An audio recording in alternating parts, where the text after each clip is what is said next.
Observatorio 2012 con Ciro Murayama. Gracias por seguir con nosotros en Tiempo de Definiciones. Vamos a recrear la conversación que tuvimos con el consejero presidente del Instituto Federal Electoral, subrayando cuáles son las definiciones centrales de esta institución de cara al proceso electoral que ya vive su etapa intensa. Acompáñenos. Tiempo de Definiciones. En términos formales, ¿qué es lo que está en juego este año? En términos formales, ¿cuál es el papel del IFE, de la institución que tú encabezas, pero también en términos políticos, ¿qué nos estamos jugando y cuál es la responsabilidad del IFE? Bueno, yo te diría que en términos formales el asunto fundamental es la elección del próximo presidente de la República, de la totalidad de los miembros del Congreso de la Unión, esto quiere decir los 128 senadores, los 500 diputados. Tenemos elecciones coincidentes con 15 entidades de la República, hay elecciones de gobernadores, de presidentes municipales, de congresos en los estados de la República, de tal suerte que es una gran elección, más de 2,000 cargos de elección popular en juego en las urnas en el proceso electoral.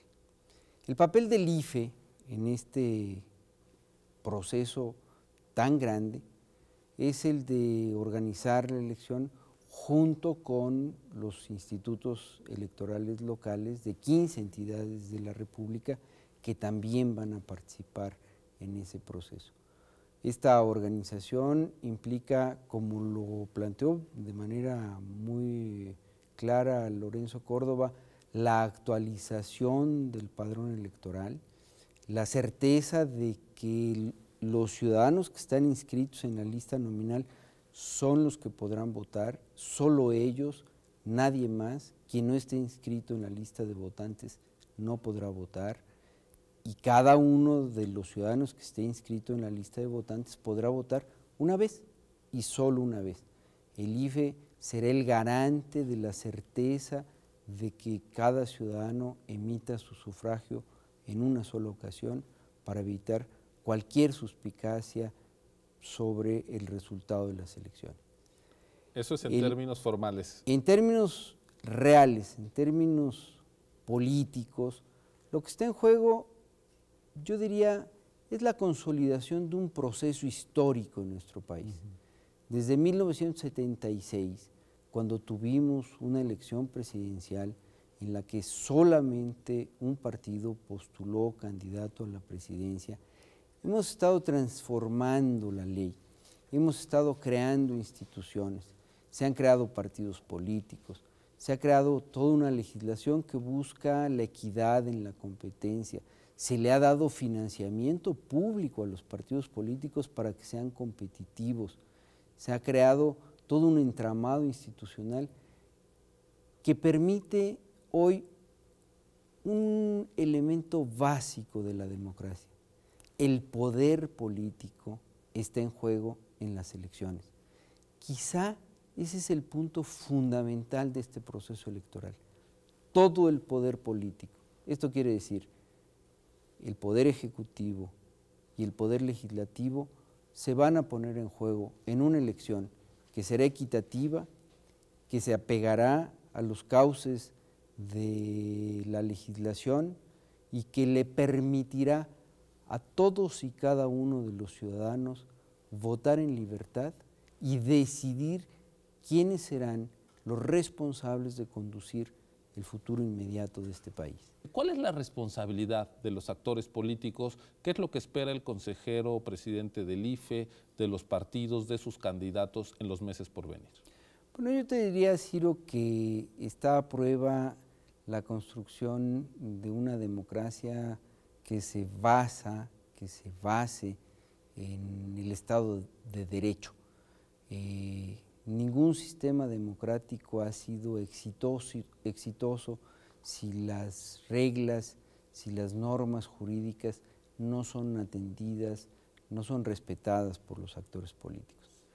Yo hasta el día de hoy estamos en medio de la primera etapa apenas de lo que se ha dado por llamar en nuestra legislación las precampañas, observo que los actores políticos, fundamentalmente los partidos, sus precandidatos, han estado muy atentos a observar las especificidades de la ley.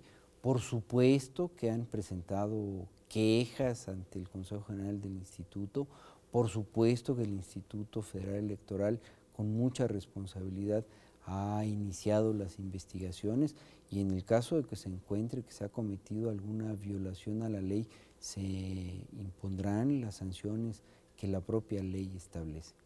Lo que yo espero, y creo que lo esperamos todos los mexicanos, es que este proceso electoral sea un proceso electoral en el que se debatan ideas, en el que se den a conocer propuestas de gobierno, en el que en el análisis que hace cada partido político, cada coalición, cada candidato, a presidente, a senador, a diputado, encontremos propuestas y fórmulas para resolver los problemas de México. Yo lo he dicho y lo repito aquí con mucha responsabilidad. México, los mexicanos, tenemos muchos problemas, Ciro, muchísimos problemas. Algunos de ellos son problemas ancestrales que vienen desde el siglo XIX. Otros son problemas recientes de nuestra historia más inmediata.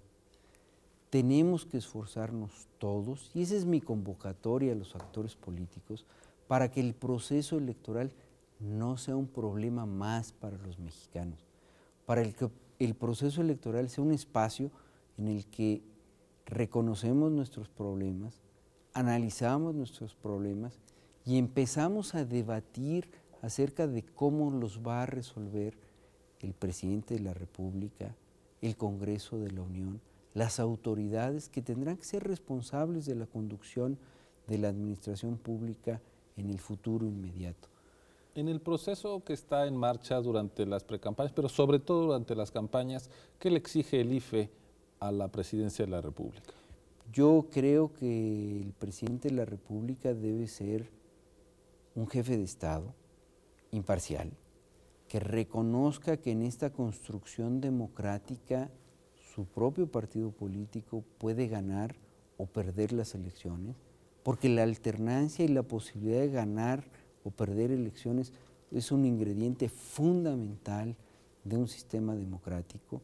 Yo lo que espero es que el Poder Ejecutivo, los poderes ejecutivos, porque no se trata solo del presidente de la República, se trata también de todos los señores gobernadores, de todos los señores y señoras presidentes municipales, acaten la ley, actúen con imparcialidad, no caigan en la tentación de apoyar a los candidatos de su partido y de esa manera contribuyan a que esta elección sea un espacio en el que nuestra democracia se siga consolidando.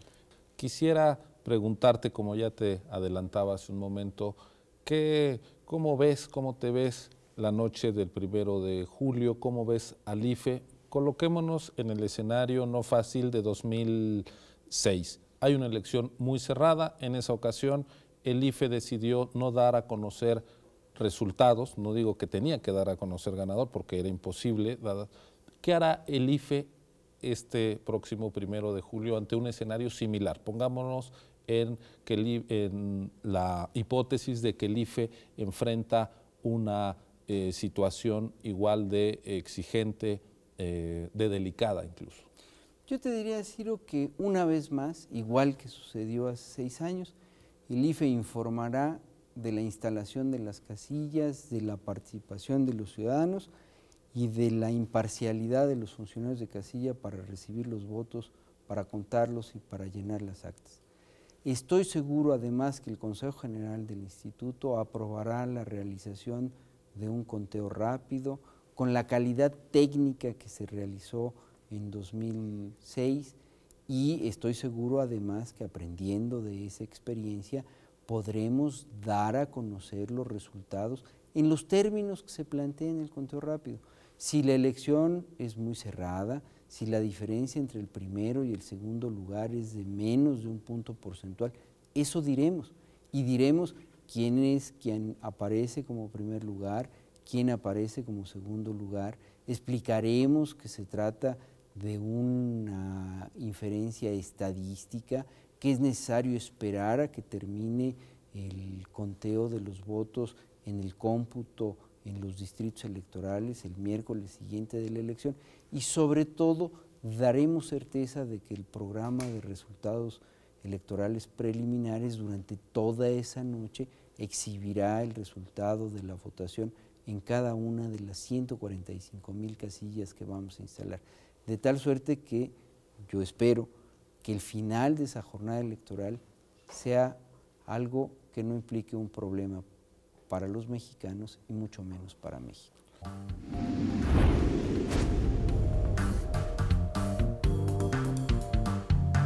Gracias por continuar con nosotros. Estamos transmitiendo desde Ciudad Universitaria y queremos presentarles las definiciones que compartió con nosotros el magistrado presidente del Tribunal Electoral del Poder Judicial de la Federación, Alejandro Luna Ramos, quien encabeza precisamente la institución que tiene la tarea de calificar la elección presidencial en curso. Acompáñenos a esta conversación. Tiempo de definiciones.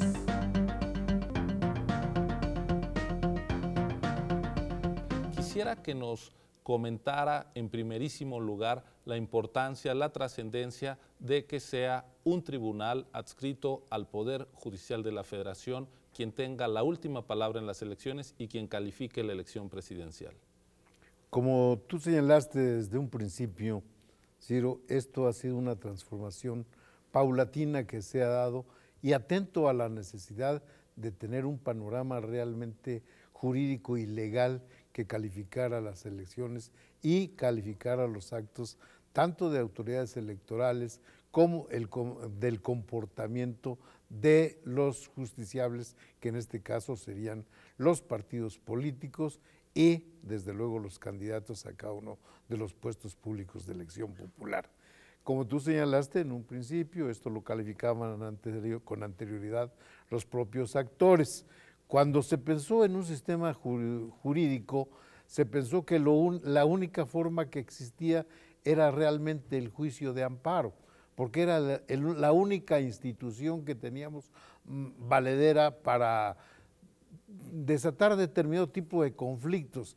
Sin embargo, nos percatamos que el juicio de amparo no era lo suficientemente útil para este tipo de circunstancias, dado a la naturaleza de las circunstancias que el juicio de amparo protege o tutela, que es precisamente las garantías individuales frente a un ente público. Entonces, y aquí las situaciones variaban totalmente. Aquí no siempre nos vamos a encontrar frente a un acto de autoridad, sino muchas veces nos vamos a encontrar ante dos fuerzas, digamos, políticas que se enfrentan una con otra y ya no tienen ninguna de las dos el carácter de autoridad, sino simplemente se convierten en justiciables que acuden en solicitud de que un organismo judicial determine a quién corresponde realmente el derecho o si ambas y si cumplieron con las normas jurídicas establecidas para la elección a que están haciendo, que fueron objeto de la misma. Y también tenemos que también hay particulares que se van a enfrentar no a una autoridad real como la que se establecía previa en aquellos entonces en el juicio de amparo. Aquí vamos a tener unas autoridades, digamos, que son instituciones de orden público, como son los partidos, pero que tienen un organigrama especial y que estos organigramas especiales de dirección pueden en algunos momentos vulnerar los derechos de sus propios afiliados y los afiliados no tenían un medio real para poder acudir a pedir justicia. Entonces, toda esta gama de circunstancias que rodearon esta situación nos forzó a una necesidad de crear un organismo que tuviese otra estructura, además de que la estructura del amparo no era la conveniente para atender problemas de carácter electoral, desde la época de Vallarta, si recordamos, la situación política era un tabú que no podía sobrepasar al juicio de amparo. Tuvimos una época en que el conflicto Iglesias-Vallarta, que es tan sonado y que desde luego triunfó la situación del pensamiento de Vallarta, que desde un principio, inclusive cuando él llegó a ser presidente de la Suprema Corte de Justicia de la Nación, aceptó el cargo previa condición de que la Constitución se reformara, de que el presidente de la Corte no podía sustituir al presidente de la República en caso de fallecimiento o ausencia. Y esto lo decía precisamente porque él pretendía, o se pretendía en la estructura del juicio de amparo, que los jueces debían de apartarse de la vida política del país, que debían ser autónomos en otra índole. ¿Qué ha implicado para el trabajo del tribunal, para su relación incluso con el IFE, la reforma constitucional de 2007?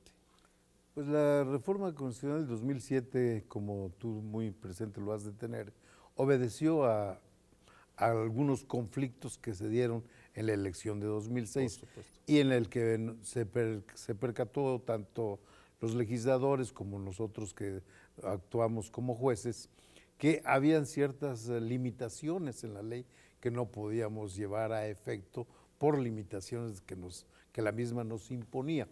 Esto dio lugar a una serie de reformas y a propuestas tanto de los partidos políticos como de todos los actores de la política, inclusive comentaristas, catedráticos, etcétera, y que redundaron en muchas cuestiones benéficas.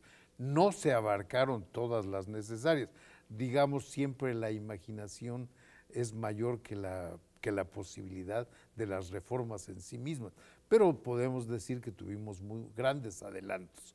Por ejemplo, la posibilidad de poder abrir todas las casillas en una elección, en un recuento de votos, cuando el margen de la elección es bastante reducido.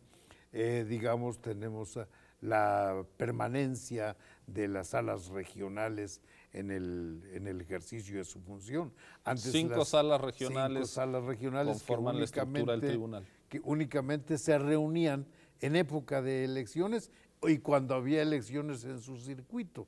Entonces, digo, esto atrasaba mucho las labores, se perdía mucho el factor humano que se había capacitado para estos efectos. Y ahora hemos visto que, dada la permanencia de las salas, el número de inconformidades, el número de asuntos se ha incrementado enormemente, tanto en la sala superior como en las salas regionales, lo que deja hacer notar que era necesaria esta permanencia de las salas regionales. Se ha incrementado mucho el trabajo y hay que reconocerlo, quizá la reforma electoral constitucional de 2007 es la primera que nace en medio de un conjunto de críticas, de detractores de la propia reforma. En la larga cadena de reformas electorales constitucionales que se vivieron en México desde fines de los 70, no habíamos tenido ese escenario. ¿Cuál es su lectura de la ley? ¿Es una ley viable que permite tener elecciones confiables? Yo creo que sí. Desde luego, no hay ninguna ley que sea perfecta. Eso debemos de tenerlo en cuenta. Pero sí es una ley que nos da las herramientas necesarias para dar certeza a una elección y para darle la legalidad que necesita una elección. Y ante todo, cuidando la equidad entre las partes contendientes y darle confianza a quien va a ejercer su voto y a quien va a ser votado. Hemos tenido circunstancias muy especiales que nos demuestran que la justicia electoral ha tenido no un crecimiento, digamos, de carácter obligatorio, sino un carácter espontáneo. Digamos, antes los actores políticos se conformaban con cualquier situación que determinaran los partidos políticos o las autoridades electorales. Dado que ustedes son el tribunal de última instancia, ¿cómo opera el trabajo? ¿Cuál es el razonamiento de los jueces en casos, vamos a decir, de inequidad en la contienda electoral que llevan a la decisión, por ejemplo, de la nulidad de una elección? Digamos, únicamente tenemos una facultad actualmente en la ley, que son las causales de nulidad que están estrictamente determinadas en la ley. Acuérdese de usted que antes había aquella famosa nulidad abstracta, que era la que no estaba establecida en la norma, sino que se definía por una serie de posibles actos de ilegalidad cometidos en la secuela de todo el proceso electoral, lo que venía a dar la posibilidad al tribunal de poder emitir una sentencia de anulación de la elección, una nulidad abstracta que nació a base de golpes de jurisprudencia de la propia Sala Superior. En el caso de la elección federal están muy claras las causales de nulidad de una elección, no hay posibilidad de nulidad abstracta. No hay posibilidad de nulidad abstracta, hay un principio constitucional que dice la nulidad de elección únicamente puede decretarse por las nulidades que están determinadas en la propia legislación. Así es, lo cual también acota, digamos, la discrecionalidad de los jueces en turno. Y además da seguridad jurídica a los justiciables. No quiero eludir un tema que está hoy en la prensa nacional y es esta acusación de que desde el tribunal se prohibieron los debates políticos. Yo creo que parten de una premisa falsa. Definitivamente el tribunal jamás se ha pronunciado respecto a prohibir o a permitir ni una cosa ni otra, porque no ha sido materia de la litis de las inconformidades que se nos han presentado.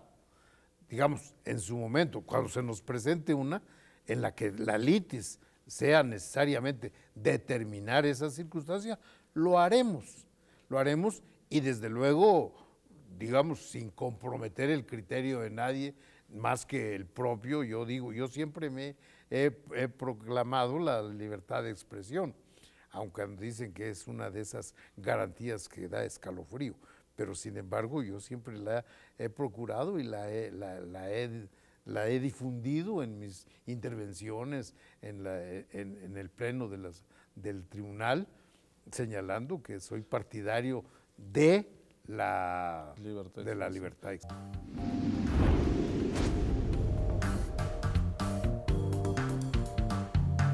Por continuar en Observatorio 2012 y en esta sección Tiempo de Definiciones. El Distrito Federal es una de las entidades donde hay elecciones también el próximo 1 de julio, pero con la particularidad de que aquí el voto para jefe de gobierno se podrá hacer desde el extranjero a través de Internet. Vamos a ver cómo se hará este procedimiento en una conversación con Gustavo Ansaldo, presidente del Instituto Electoral del Distrito Federal. Vamos a ver qué nos dijo. Tiempo de definiciones. ¿Qué está en juego en la elección de 2012 en el DF? En el Distrito Federal vamos a elegir por cuarta ocasión jefe de gobierno del Distrito Federal y por primera vez vamos a tener la modalidad de que los ciudadanos originarios del Distrito Federal que residen en el extranjero van a tener la oportunidad de votar por este cargo. Se eligen 16 jefaturas delegacionales y se renueva la Asamblea Legislativa. 40 diputados son por el principio de mayoría relativa, se elige uno por cada uno de los distritos y 26 por el principio de representación proporcional para hacer un total de 66. O sea que vamos a tener 40 candidaturas, 40 puestos de elección en distritos para diputados de mayoría relativa, más 16 en delegaciones, más el jefe de gobierno, ya tenemos 47, más la representación proporcional, es decir, vamos a tener una vida política intensa en los meses por venir. ¿De cuántos electores estamos hablando? Estamos hablando que nuestro padrón electoral, de acuerdo al último corte que nos proporciona el IFE, se integra por 7.600.000 ciudadanos y ciudadanas. pero en el listado nominal actualmente solo tenemos reflejados 7.080.000, 7.100.000 aproximadamente, que son quienes sí recogieron su credencial para votar con fotografía. Entonces estamos hablando que ahorita el último corte son 7.100.000 personas aproximadamente las que podrán ejercer su voto. Desde luego requiere que se haga la actualización y en su momento tendremos la cifra definitiva. Los tiempos, ¿cómo correrá el proceso electoral? La fecha es concurrente con la elección federal, el DF es una de las 15 entidades en donde habrá elecciones el 1 de julio, además de la elección presidencial, pero no todas las fechas son idénticas. Aquí lo podemos ver, quienes vivimos en esta ciudad, hay efervescencia política, hemos visto ya carteles, en fin, que ya conversaremos de ello, pero ¿cómo estamos? ¿Cuándo inicia formalmente el registro de candidatos? ¿Cuándo corren las precampañas, las campañas? ¿Cuál es la ruta de la elección en el DF? Los partidos políticos tienen periodos para llevar a cabo sus procesos de selección internos, no pueden ir más allá del 18 de marzo. Y después nosotros vamos a tener una fase de registro ya de candidaturas que empezará en el mes de abril. Desde luego son variables dependiendo de si se trata de la candidatura a jefe de gobierno, si son diputados o delegados, se van variando en los tiempos, pero una vez que nosotros otorguemos los registros, se van a iniciar las campañas para jefe de gobierno, se tienen 60 días y tienen que concluir 3 días antes de la jornada electoral. La jornada electoral, como bien decías, va a ser concurrente tanto con la federal como con 15 entidades y por disposición constitucional tendrá que ser el primer domingo de julio. En este año va a ser el día 1. Ni siquiera tendremos días de julio como sucedía en procesos anteriores, terminando junio inmediatamente al día siguiente es la jornada electoral, entonces tendrán que concluir el 27, por eso estamos estimando que las campañas formalmente para el caso de jefe de gobierno iniciarán a finales del mes de abril y las de diputados y de jefes delegacionales que solo implican 45 días estarán arrancando a mediados del mes de mayo. Por primera vez los oriundos del DF o los ciudadanos que están dados de alta en la lista nominal del Distrito Federal van a poder votar desde el extranjero y lo podrán hacer además por internet. ¿Por qué no nos explicas este proceso, esta operación técnica organizativa que finalmente es una operación para que valgan los derechos políticos? Bueno, partamos de que fue una modificación normativa, todo tiene su origen en la ley, en donde el legislador ordinario, el local, decidió la asamblea incluir en la asamblea para los diputados del Distrito Federal, decidieron incluir esta posibilidad de que los mexicanos, los ciudadanos del DF que residen en el extranjero puedan votar para jefe de gobierno.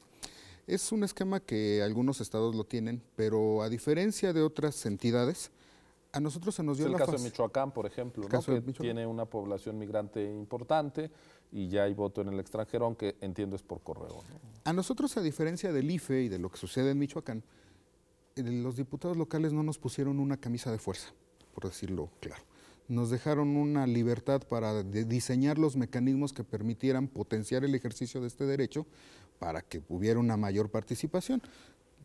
Quisiera yo recordar que en el año 2006 se puso en práctica el ejercicio del voto desde el exterior para la elección de presidente de la República y las expectativas que se generaron fueron muy altas y el número de votantes al final del día no correspondió con esas expectativas que se habían generado e incluso el proyecto en sí fue motivo de muchas críticas. Visto de diferentes ángulos, hay quienes creen que fueron justificadas, hay quienes creen que no lo fueron, pero la realidad es que el voto al final del día salió caro a comparación del voto presencial que se tiene, ¿no? Para hacer un resumen, recordemos que se llegó a estimar una votación potencial de varios millones de mexicanos que estaban residiendo en el extranjero y sin embargo no se recibieron más de 40,000 votos. Terminaron votando 34,000 personas aproximadamente, de los cuales ciudadanos oriundos del Distrito Federal fueron 5,000.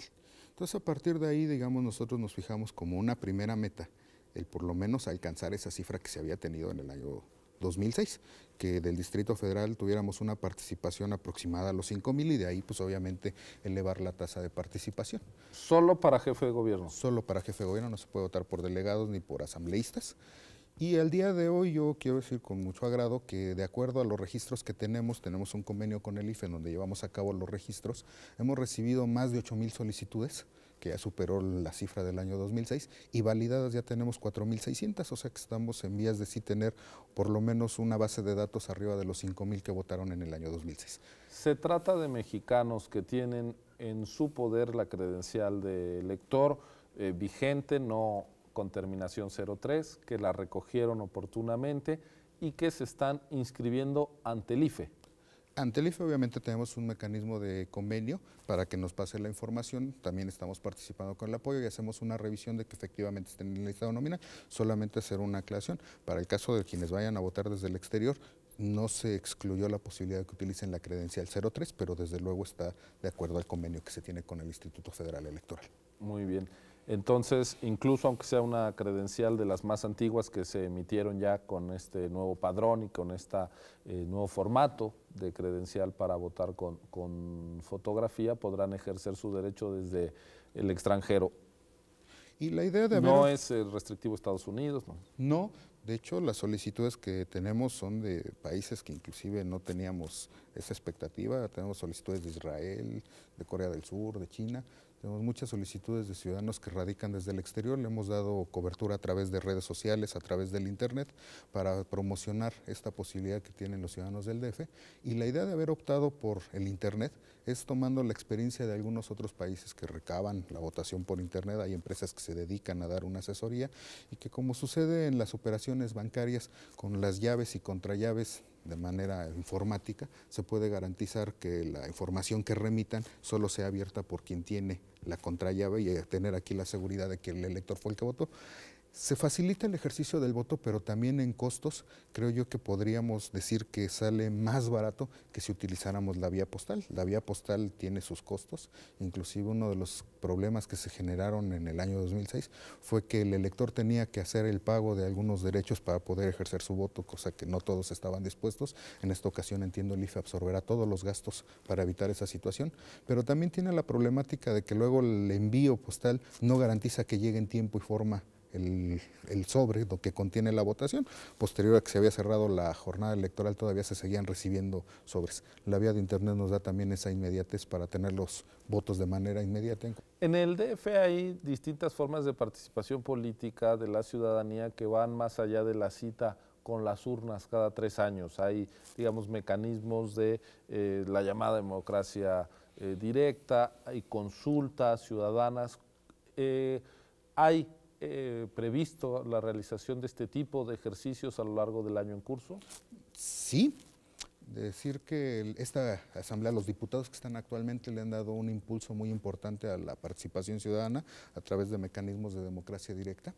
Tenemos desde el 2010 la integración de comités ciudadanos y consejos de los pueblos en las colonias y pueblos originarios del Distrito Federal y hemos tenido consultas para el ejercicio del presupuesto participativo. Esto nos ha tocado en parte ser colaboradores, o sea, desde luego nosotros participamos con el apoyo logístico, tanto con la Asamblea como con el Gobierno, para poner las urnas y se puedan emitir las opiniones, y está previsto que este año tenga ejercicio una nueva consulta ciudadana para lo del presupuesto participativo del año siguiente, y para el año 2013 se estará renovando estos órganos de representación vecinal. Los debates entre los candidatos a jefe de gobierno, ¿está previsto que el Instituto Electoral organice, convoque a estos ejercicios? Yo lo entiendo que incluso es una obligación. Desde luego está condicionado a que los partidos políticos se pongan de acuerdo. Ahorita nosotros tenemos un espectro de 7 partidos políticos sentados en la mesa, pero este escenario puede cambiar si hubiera coaliciones.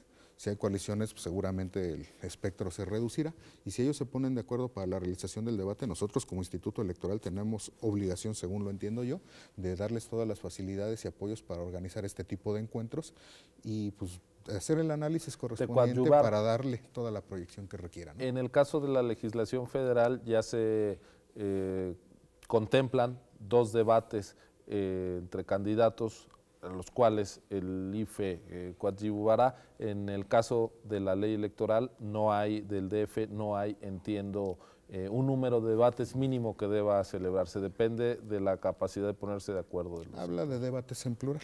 Y desde luego yo creo que además de la organización, la parte más importante va a ser cómo le vamos a dar difusión para que tenga una mayor proyección. Nosotros en el 2009 hicimos un debate con algunos actores políticos que representaban a los partidos. Lo hicimos en las instalaciones del Instituto Electoral, pero lamentablemente por las restricciones que tenemos para contratar tiempos en medios electrónicos, en radio y televisión, solo hicimos una transmisión vía internet que pues desde luego no tuvo el alcance que hubiéramos querido. Para evitar esa situación, actualmente estamos haciendo un análisis de cómo poder hacer para poder subir una señal y que sea transmitido este debate, o el debate se llegara a realizar. Ahora, si algún medio de comunicación, televisión, radio, que se emita en el DF quiere cubrir el debate, se puede. Hay que cubrir lo las que formas. lo que está prohibido es que se pague a los medios por difundir.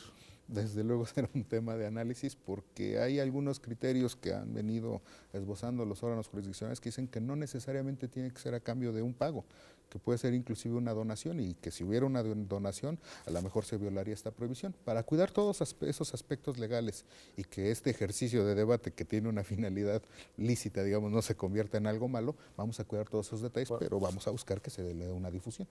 Pues muchas gracias por habernos acompañado a estas conversaciones con las autoridades electorales que tienen la responsabilidad de encauzar y de vigilar que se cumpla la normatividad electoral en esta contienda política democrática que ya vive México.